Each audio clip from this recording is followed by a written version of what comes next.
Alright guys, today's going to be a different video because we are actually going to be just, talking about Diary of the Wimpy Kid. If you don't know what that is, kind of this book series about Greg Heffley and his adventures with his family, I guess you could say. And he's just in middle school. He has a sad life. And basically, kind of all my memories of Diary of the Wimpy Kid. And yeah, I'm going to start now. So I started reading Diary of the Wimpy Kid at I would say second or first grade. It was just in my classroom had a library, and I just picked it out and I started reading the book I have right now, and I liked it. I mean, the one that they had in the library was pretty bad, but then I went to our real library in school, and they actually had a lot of them, so I started reading that, and that's kind of how I started reading these books.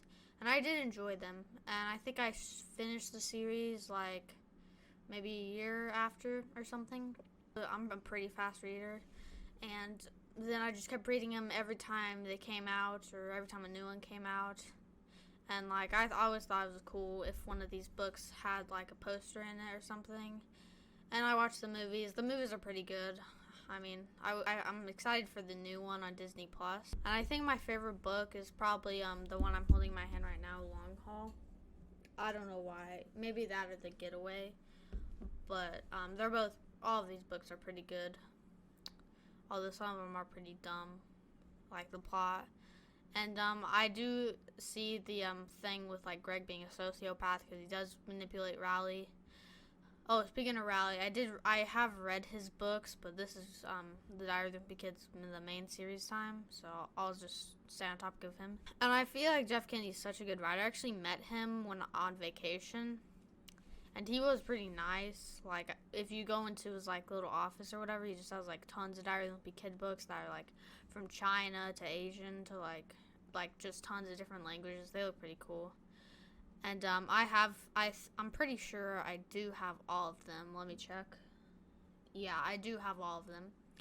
And I reread them. I mean, if it's a good one, then I will, but not that much. Or it's not that often that I reread them. And if you haven't read them, I think you should.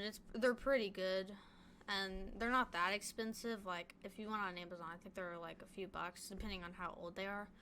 Or you could get a whole set for $30, because they're just books. They're not that expensive. And I can see the hate for The Long Haul, the fourth movie in the series, I believe, because they changed up all the cast, and it was really weird. None of the actors fit, I'd say. Obviously Manny, I guess he fit, because you can't really mess up a baby as long as he looks close to the original. Although I think my favorite out of the three, or the first good three, is probably Roger Rules.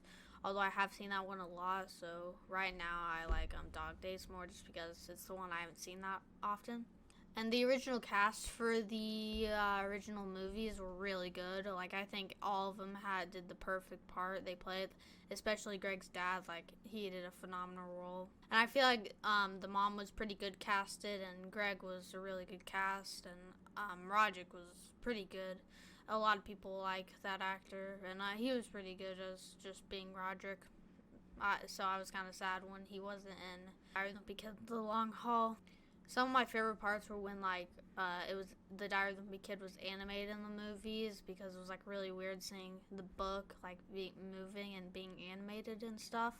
And it was cool reading Riley's point of view from it, because it showed how bad Greg was as a friend. But it was also pretty good, the way he talked or the way he said it, because he was so nice to Greg that he thought that he was being a good friend when Greg is actually a terrible person. But like I said, you should really check these books out, because they are very good. Although they might not be for everybody, you kind of just have to be that type, I guess you could say. I don't know. They were pretty good fun to read and enjoyable.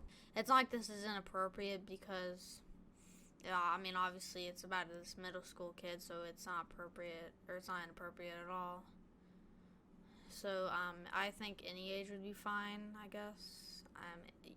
I guess parents, if you're watching, your kid would be fine reading these. Although if you're watching this, then why would an adult be watching me? It's kind of weird. No offense to the original, I still think the original movie's good, but I don't know. I think they were still developing it, so like it wasn't as good as the Second Comings, but it was still pretty good. I'd say it's obviously better than Long Haul. And I am excited for the new Riley Jefferson book thing, just because I think they've only made 3 or 2, and I'm excited for the next one just because I like those books and it'd be cool to see another version.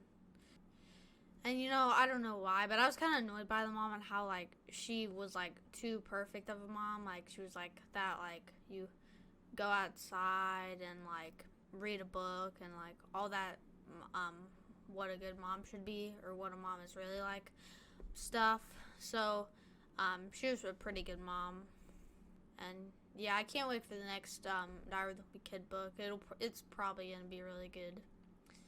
And I think the journal entries, obviously it's Diary of the Wimpy Kid, so obviously it's gonna be journal entries, but it was still pretty cool to be like Friday or like, let me get an example. But here's an example of it.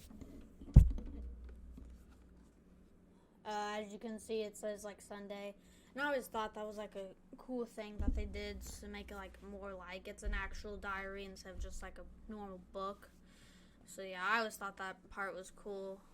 Well, I hope you enjoyed this little talk about Diary of the Wimpy Kid and how I liked it. And I do recommend these books to pick up. And I hope you enjoyed it, and I'll see you in the next one.